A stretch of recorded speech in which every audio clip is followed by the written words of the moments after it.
혹시 기억하시는 분이 계실지도 모르겠지만 제가 8년, 9년 정도 전에 여기에서 교회학교 어린이들을 담당한 적이 있었습니다. 기억하시는 분도 계시죠? 그래서 저에겐 굉장히 의미 있는 교회이기도 합니다. 초대해 주셔서 감사드립니다. 저는 오늘 사회자분께서 소개해 주시고 목사님이 또 소개해 주신 대로 여신도의 전국연합회라는 곳에서 일을 하고 있습니다. 여신도에는 지역별로 만들어진 28개의 각 그 조직이 지역별로 있습니다. 그 조직을 함께 아울러서 함께 일하고 있는 곳이 여신도의 전국연합회라는 제가 일하고 있는 그 조직이라고 할 수 있습니다. 제가 일하다 보면 사무실로 이런 전화가 가끔 옵니다. 전화가 오면 제가 네, 여신도의 황인주 부장입니다 라고 받으면 이렇게 말씀하세요. 네, 여기 무슨 교회인데요. 앞으로 저희 교회에는 여신도의 회보나 공문 같은 우편물을 일절 우리 교회를 보내지 말아주세요. 이렇게 강하게 말씀하시는 분들이 계십니다. 우리 교회는 아무도 여신도에 활동을 할 사람이 없다고 말씀을 하십니다. 그래서 제가 궁금한 마음에 또 저는 책임감을 가지고 이렇게 여쭤봅니다. 교회에 여신도 회원이 아무도 없다니 그러면은 교회 여성 신도분이 아무도 없나요? 이렇게 여쭤보면 이제 그 중에 10 중에 8, 9 이어지는 멘트는 우리 교회는 더 이상 신도의 조직으로 움직이지 않습니다. 지역별로 만들어진 편의상 만들어진 목장이라든가 다른 형식으로 운영되기 때문에 더 이상 신도의 조직은 필요 없기 때문에 없앴다고 말씀하시는 분들이 가끔 있을 때가 있습니다. 네, 여기는 아직도 잘 건재하게 활동하시는 걸 보면서 굉장히 뿌듯하고 기쁩니다. 또 기장 소속 목사님들이지만 여신도회를 여전도회나 혹은 여선교회로 부르시는 분들이 생각보다 의외로 많이 계십니다. 그래서 저희 직원들은 저를 포함해서 외부로 저희가 강의를 나갈 일이 있으면 설교할 때도 그렇고 임원들 교육할 때도 우리의 교단과 이름은 한국기독교 장로회이면서 여신도회라는 것을 아주 힘주어서 말씀드리곤 합니다. 왜냐하면 오늘 드리고 있는 그 여신도회 주일처럼 여신도회라는 우리의 이름을 얻기까지 굉장히 많은 사람들이 수고를 했고 그 노력 끝에 우리가 그 정체성의 의미를 담긴 예배를 드릴 수 있는 것이기 때문입니다. 그 여신도회의 전신이라고 할 수 있는 부인전도회가 있습니다. 다 알고 계시죠? 이 부인전도회는 1898년 평양에 있는 널다리골 교회에서 조직을 처음으로 했습니다. 그리고 이어서 1913년도에는 청주, 1922년도에는 제주도 모슬포 교회에서 조직이 되었습니다. 굉장히 빨리 만들어졌죠. 모슬포 교회랑 청주제일교회 여신도회는 지금도 굉장히 여신도의 역사를 잘 지켜오고 활동을 열심히 하고 계신데요. 제가 충북노회 소속이기 때문에 청주제일교회는 갈 일이 아주 많습니다. 그 교회에 가면 우선 그 교회는 한국 전쟁 당시에 정말 그 전쟁의 포화를 정통으로 많이 맞은 곳입니다. 그래서 교회 곳곳에 이렇게 총알 자국이 많이 남아 있고 역사 유물로 지정된 곳이기도 한데 그 전쟁 당시에 일찍 만들어진 여신도회 그 회원 조직을 여성들이 지키기 위해서 피난을 가시면서도 여신도회의 문서와 사진들을 가지고 피난을 가셨습니다. 너무도 지혜롭게 한 명이 다 가지고 가면 분실되면 끝이다라는 생각으로 3, 4분이 나누어서 한 분은 피난길에 그걸 가지고 가시고 한 분은 천장에 있다가 숨겨놓으시고 한 분은 땅을 파고 숨겨놓으시고 이런 식으로 해가지고 여신도회 당시 활동했던 자료들을 지금도 가지고 계시는 것을 제가 가끔 가서 보면서 참으로 감동스럽고 초창기 여성들이 정말 신도회를 향한 그 애정이 상당했구나라는 것을 느낄 수가 있을 때가 있었습니다. 1927년 제16회 총회에서 여성들은 처음으로 총회에 여전도회 총회 설립에 관한 청원을 합니다. 그러니까 지금 우리 전신인 여전도회 총회를 만들어 달라고 청원을 한 것인데요. 그래서 그때는 그 정치 12장에 의거해서 허락을 받은 다음에 바로 그 다음에 1928년 9월 9일 날 여전도회 총회를 만들게 되었습니다. 그래서 작년 2018년이 여신도회 전국연합회는 90주년이 되는 해였습니다. 하지만 얼마 지나지 않아서 당시 그 총회라는 단어는 교단에서만 쓸 수 있는 단어이지 하위단체에서 쓰면 안 된다고 이렇게 당장 명칭을 바꾸라는 총회의 요청이 들어옵니다. 그래서 이미 정해져 있고 불리고 있는데 또 몇 년 지났는데 그냥 쓰게 해달라고 계속해서 간곡하게 요청을 하지만 어쩌면 당시의 그 교단 지도자들은 지금보다 훨씬 더 권위적이기 때문이었는지 모르겠지만 결국은 여신도의 총회는 여신도의 연합회로 이름을 변경하게 됩니다. 이후로도 명칭은 여러 차례 바뀌면서 지금의 여신도의 전국연합회라는 이름을 갖기까지는 많은 노력과 수고가 있어서 만들어질 수 있었는데요. 또 놀라운 것은 부인 전도회가 지금의 저희 연합회 조직으로 만들어지는 과정은 당시에 어떤 여자 선교사님이나 아니면 목사님 같은 지도자분들께서 이런 조직이 필요하니 만드세요라고 권면해서 만들어진 것이 아니라 아래로부터 만들어졌다는 것입니다. 예를 들면 당시에 그 사경회, 지금으로 말하면 부흥회 같은 거겠죠. 사경회가 굉장히 활발했는데 평양이나 서울 같은 곳에서 큰 도시에 시작이 되어서 지방으로 이런 사경회가 번져가면서 그 사경회에서 이 교회 저 교회에서 모여든 여성들이 만나다 보니까 지속적으로 연합하고 또 돈독한 관계가 쌓이면서 우리가 힘을 합치면 조금 더 일을 잘할 수 있지 않을까라는 그런 생각과 열망들이 모이면서 이 조직을 만들게 되었고요. 청주나 제주 같은 지방에서부터 만들어진 이러한 모임들이 서울이 아니라 역으로 아래에서부터 만들어지고 점점 커져서 나중에는 우리를 아우를 수 있는 전국 단위 조직을 만들어 주세요라는 요청에 의해서 지금의 전국연합회가 만들어진 것입니다. 어쩌면 여성들이 가진 어떤 그 특유의 친화력과 생명력 같은 것들이 여러 단계에서 유기적으로 작동을 하면서 이런 조직이 만들어질 수 있지 않았나 생각을 해보게 됐습니다. 1933년부터는 또 이런 운동이 펼쳐집니다. 여성도 장로가 될 수 있게 해주세요라는 청원 운동을 펼치게 되는데요. 이때 유명한 한 사건이 발생하게 됩니다. 여전도의 함남연합회가 그때는 저희가 갈라지기 전이니까 함경남도연합회에서 노회를 통해서 제22회 총회에 여장로를 세워주세요라고 청원을 하면서 무려 300명이 거기에 서명을 해서 제출을 합니다. 하지만 총회에서는 그 장로에 관한 헌법 정치 5장 3조가 거기에 해당이 되는데 굳이 우리가 이 법을 여성들을 위해서 개정할 필요가 없지 않을까라고 하면서 요청한 것을 거절하게 됩니다. 그리고 그 다음 해에 또다시 헌의안을 제출하는데 그때는 아예 총회까지도 올라가지도 못하고 그냥 함남 노회 자체에서 기각시켜 버립니다. 이런 일련의 사태를 보면서 지금으로서는 약간 이해가 안 되는 이런 사태를 보면서 당시에 서울 성진중앙교회에 김춘배라는 목사님이 계셨습니다. 이 목사님이 기독 신보에 이런 기고문을 보내게 됩니다. 바울이 여자에게 조용히 하여라라고 가르치라고 성경에서 말한 것은 2000년 전 어느 한 지방의 교훈이고 풍습일 뿐이지 망고불변의 진리는 아니다라고 하면서 여성들의 목소리에 조금 힘을 실어주게 됐는데요. 결국 이 목사님은 총회에 제소가 됩니다. 그래서 징계를 받을 처지에 놓이게 됐고 그 다음 해인 제24회 총회에서 이렇게 발언을 합니다. 여자에게 교권을 불허한 것은 만고불변의 진리고 모든 교회의 보편적인 규율이기 때문에 현대 사조에 따라서 성경을 자유롭게 해석하는 것은 용납할 수 없습니다 라고 하면서 자신이 말한 것을 바로 뒤집게 되는 거죠. 이렇게 말함으로써 징계를 면하게 되었다고 합니다. 이런 해프닝으로 끝나버린 사건들을 보면서 우리는 당시 교회 내에서 어떤 그 권위적인 문화 속에서 이름도 바꿔야 했고 연장도 될 수 없는 이런 권위적인 사회 속에서 여성들이 겪었을 상실감을 상상해 볼 수 있을 것 같습니다.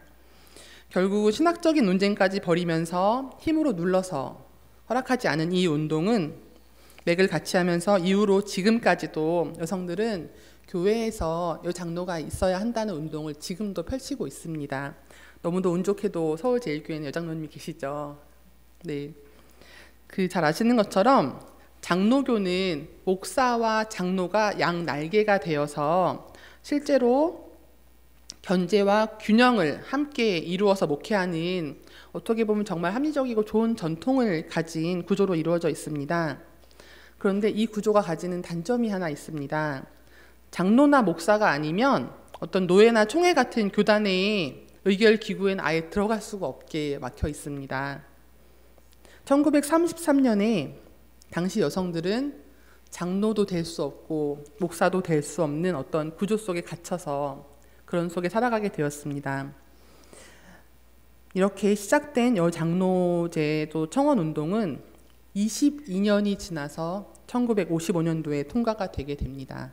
그래서 우리 교단에는 1955년도부터 여장로가 세워질 수 있게 되었습니다.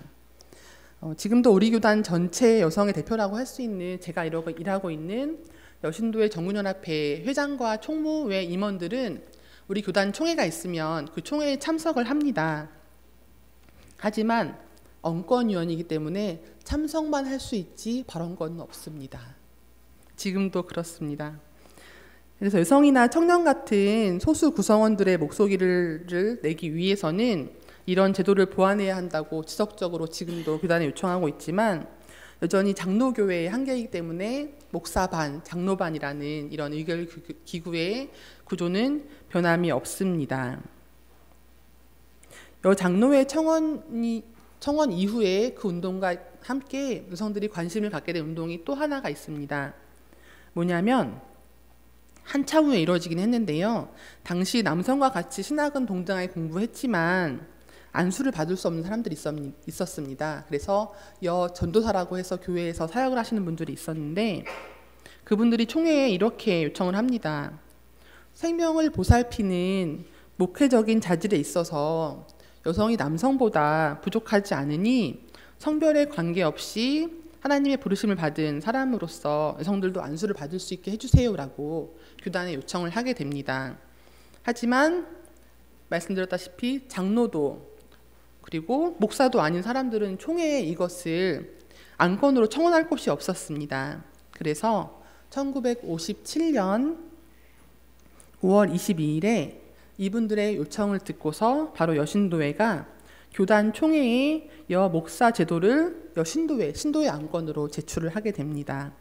그렇게 시작된 여성 안수 안건은 20년이 지난 1974년도가 되어서야 허락이 되었습니다. 그래서 우리 교단에는 여성 목사님들이 1974년도부터 배출이 되었습니다. 그런데 이 현실은 지금도 마찬가지입니다. 지금도 많은 여성들은 지회에서 장로가 되기 위해서 그리고 나서 노회에서 또 총대로 뽑히기 위해서 총대가 뽑힌 후에는 자신들이 원하는 부서에 가서 활동하기 위해서 정말 많은 노력들을 하고 계십니다. 이렇게 장애물 달리기 하듯이 죽을 힘을 다해서 고비를 넘겨야만 여성들이 목소리를 낼 수 있는 그런 구조 속에서 아직도 우리가 살아가고 있습니다. 교단의 구조상 총회에 헌의안을 올릴 수 있는 유일한 방법이었던 위원회 안건을 올리는 것이 여신도회가 아니라면 여목사 안수나 여장로 제도 청원 같은 것을 할 수 없었고 이어질 수 없었다고 생각을 합니다. 이렇게 여성의 목소리를 대변하는 소통 창구이면서 유일한 숨구멍은 당시엔 여신도회라고 해도 과언이 아닐 것입니다. 2007년도에 교단에 양성평등위원회가 생겨납니다. 그래서 상황이 조금 나아지긴 했지만 지금도 교단의 여성과 관련된 많은 헌의안과 많은 행동들은 여신도회를 통해서 신도의 안건으로 올려지고 행동하고 있습니다. 장로교의 원칙 못지않게 소수자들의 목소리를 낼 수 있는 어쩌면 부드럽고 좀 더 유연한 구조를 만드는 것이 지금 우리 교단에서 우리가 할 일이 아닐까 감히 생각을 해보게 됩니다. 지금 우리가 드리고 있는 여신도의 주일도 예상하시다시피 쉽게 만들어진 것은 아닙니다. 1935년에 김마리아 회장이라는 분이 당시의 이름 따라서 여전도의 주일로 24회 총회에 청원을 하게 되었습니다. 하지만 이것은 거절되었고 몇 번의 청원과 부결 사태를 거치면서 1937년이 되어서 승인을 받게 됩니다. 그때부터 1월 셋째 주일을 여신도의 주일로 우리 교단은 지켜오고 있습니다. 그런데 이후에 일제강점기 속에서 교단에서 유일하게 신사 참배를 거부한 단체가 여신도회였습니다. 이 여신도회는 신사 참배를 피하기 위해서 결국 숨어들다가 면면하게 정말 지하 조직으로 간신히 유지가 되다가 한국 전쟁이 끝난 후에 1955년도가 되어서야지 그 조직을 다시 재건하게 됩니다. 그래서 그 해에 다시 여신도의 주일이 부활해서 예배를 드리게 됐지만 10년이 지난 1965년에 또 갑자기 여신도의 주일은 폐지가 되게 됩니다. 교단의 요청에 의해서. 그래서 그것을 부활시켜 달라고 그 해에 요청을 하였고 한 해가 지나서 다시 받아들여진 것이 끊기지 않고 지금까지 이어오고 있는 여신도의 주일이라고 할 수 있습니다. 이렇게 여러 가지 힘든 노력으로 만들어진 소중한 예배를 지금 함께 우리가 드리고 있는 것입니다. 그런데 무엇보다 중요한 것은 저는 여신도 회원들이 이 주일을 맞아서 우리 스스로의 정체성에 대해서 생각해 볼 수 있는 시간이 주어진다는 것이 중요한 점이라고 생각을 합니다. 제가 여신도회에서 15년째 일을 하고 있습니다. 15년째 일을 하면서 목사님이나 아니면 강사님들이나 관련한 분들께 여신도회 주일, 여신도회 행사, 여신도에 관련한 어떤 강의나 설교를 청탁을 드리면 많은 분들이, 여성분들도 그렇습니다. 많은 분들이 한국 교회 초기에 여성들의 헌신과 전도에 초점을 맞추어서 그 많은 내용들의 설교를 해주시곤 합니다. 그런 초기의 어떤 헌신과 전도와 그런 노력들이 굉장히 중요하지만 그러다 보니 우리 스스로도 그렇습니다. 저희가 스스로 여신도회에 대해서 얘기를 하다 보면 아주 먼 옛날에 아주 훌륭한 여신도회 회원들이 살고 있었는데 그분들의 놀라운 수고와 헌신이 있었기 때문에 지금의 여신도회와 지금의 교회가 있답니다 라고 이야기를 하면서 마치 한편의 성경 동화를 듣듯이 나와는 동떨어진 다른 세대나 다른 사람들의 이야기로 받아들이곤 하는 경우가 많이 있습니다. 제가 어릴 적부터 수없이 들은 설교와 찬양 중에 하나가 오늘 함께 읽었던 오늘 본문입니다. 수가성의 사마리아 여인 이야기. 우물가의 여인처럼 헛되고 헛된 것들을 구했다는 그 찬양과 설교를 들으면서 저는 목마른 사람에게 주는 생수와도 같은 예수님의 그 어떤 복음의 신비를 느꼈습니다. 하지만 그 또 한편으로는 나는 저 여자처럼 살지 말아야지, 저 여인처럼 되지 말아야지 하면서 어떤 그 수가성 여인의 존재에 대해서 어린 나이에도 약간 부정적인 생각을 계속해서 했던 것도 사실입니다. 어쩌면 여기 계신 많은 분들도 저처럼 예수님을 만난 수가성 여인 이야기를 들으시면서 자신의 욕망을 따라서 살면서 6명이나 되는 남편을 둔 우둔하거나 음탕한 여인, 아니면 조금 더 깊이 바라보신 분들은 종족과 성별의 갈등이라는 자신이 피할 수 없는 시대적인 운명의 굴레에 갇혀버린 불쌍한 한 여인이 어느 날 기적같이 찾아온 예수님을 만나서 구원을 얻은 이야기로 기억하고 계실 것입니다. 예수님은 힘든 그녀에게 영원히 목마르지 않을 생수와도 같은 복음을 주셨고 그녀는 그것을 받아들인 이야기지만 그렇게만 그녀를 수동적인 사건으로 바라본다면 이것은 그 여인의 시각을 조금 배제한 것은 아닐까 생각을 해봤습니다. 예수님의 복음을 통해서 이 수가성 사마리아 여인이 얻은 게 무엇일까요?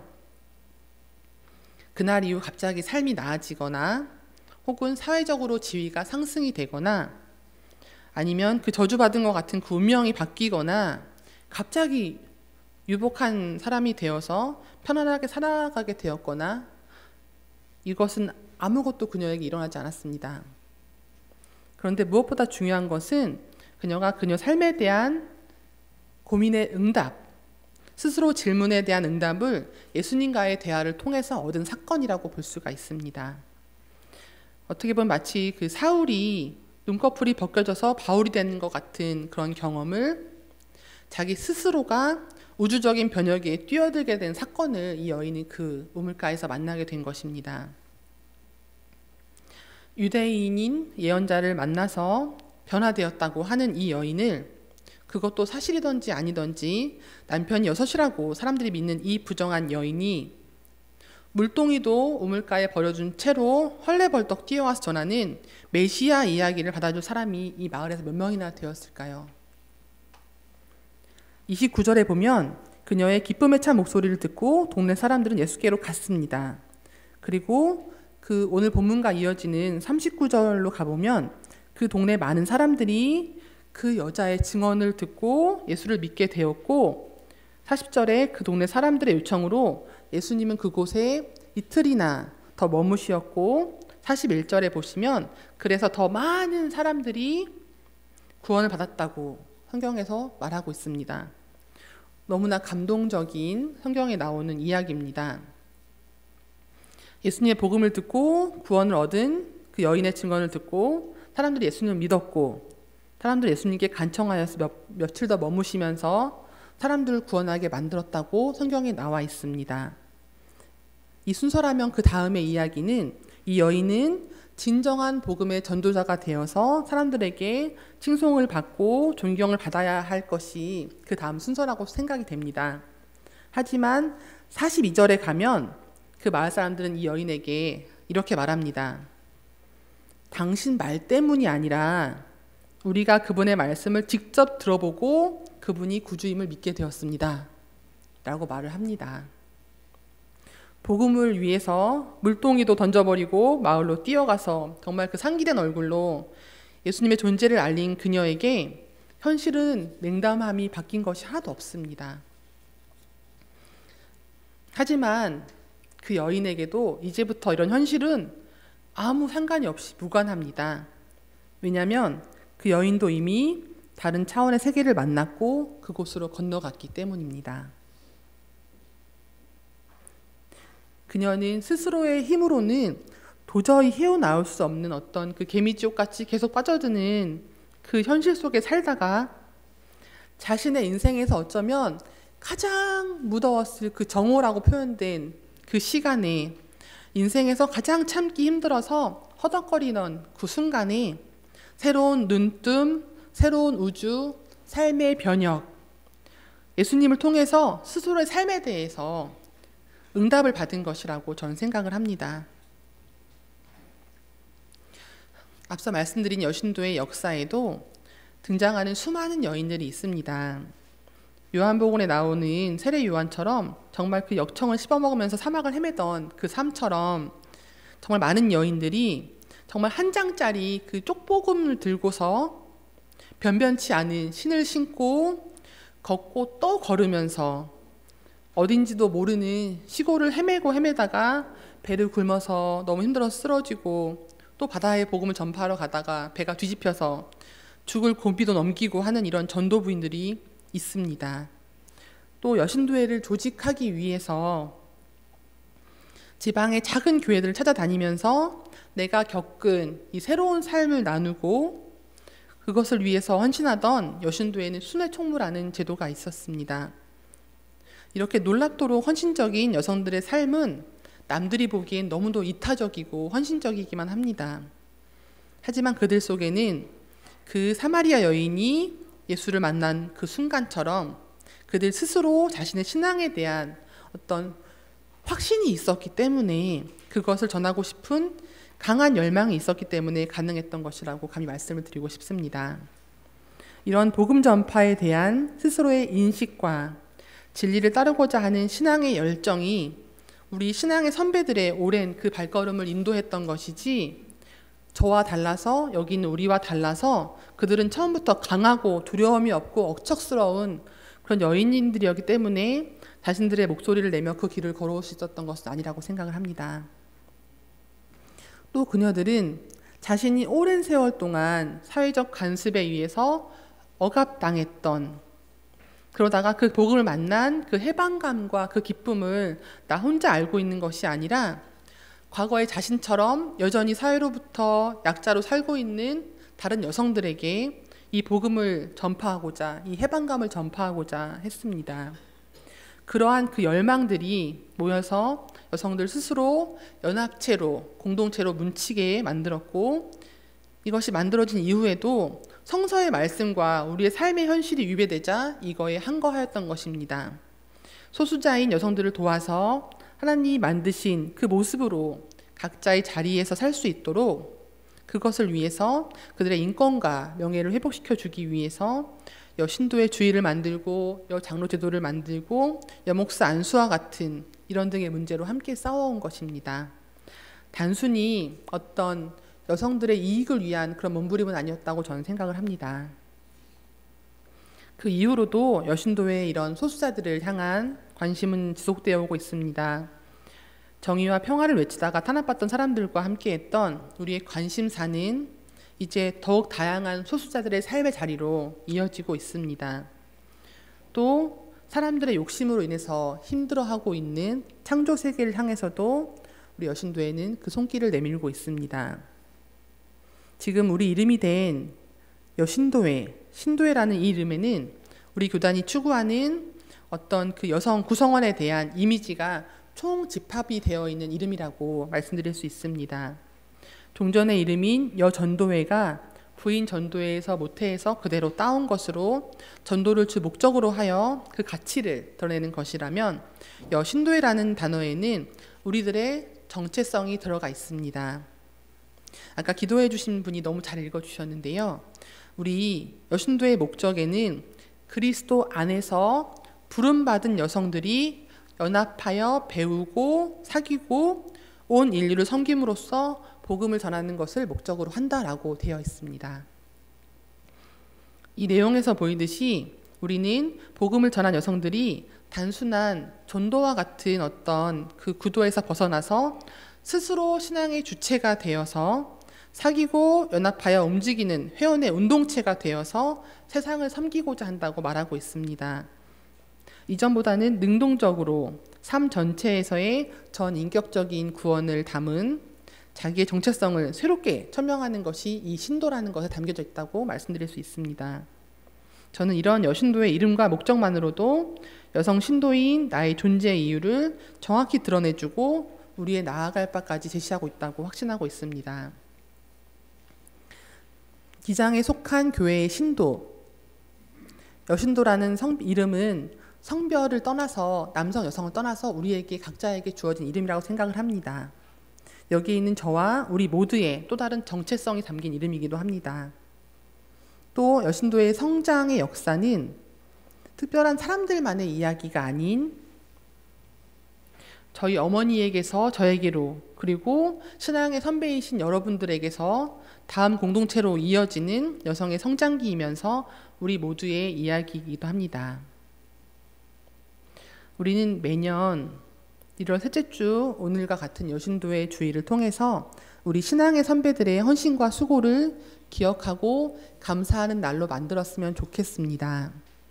그리고 또 여기에 더하여서 그냥 수가성 사마리 여인이라고 그 성과 이름조차 불러지지 않고 있는, 그렇지만 상기된 그 얼굴로 숨가쁘게 마을로 뛰어들어가서 자신을 무시하고 인정조차 하지 않는 회칠한 무덤 같은 사람들에게 복음을 전하던 그 여인처럼 내가 하나님이라는 신을 믿고 그의 진리를 탐구하는 신자로서 스스로의 삶에 그 질문에 응답받은 그 응답을 얻은 대로 그것을 사람들과 잘 나누고 그렇게 살고 있는지 돌아보는 그런 시간이 되었으면 좋겠습니다. 그리고 우리는 우리 신앙의 선배들이 시작부터 지금까지 스스로 자신의 목소리를 낼 곳이 없는 약자들과 함께 한 것처럼 우리 공동체와 그 안에 소수자들과 잘 소통하면서 그들의 목소리를 함께 내주는 확성기이면서 숨통의 역할을 잘 감당하고 있는지 매년 오늘을 빌어서 한 번씩 점검해 봤으면 좋겠습니다. 여신도의 주일은 바로 이렇게 신도로서의 나의 정체성을 확인하고 나의 선 자리를 돌아보는 그런 날이라고 감히 말씀을 드리고 싶습니다. 네, 함께 기도하시겠습니다.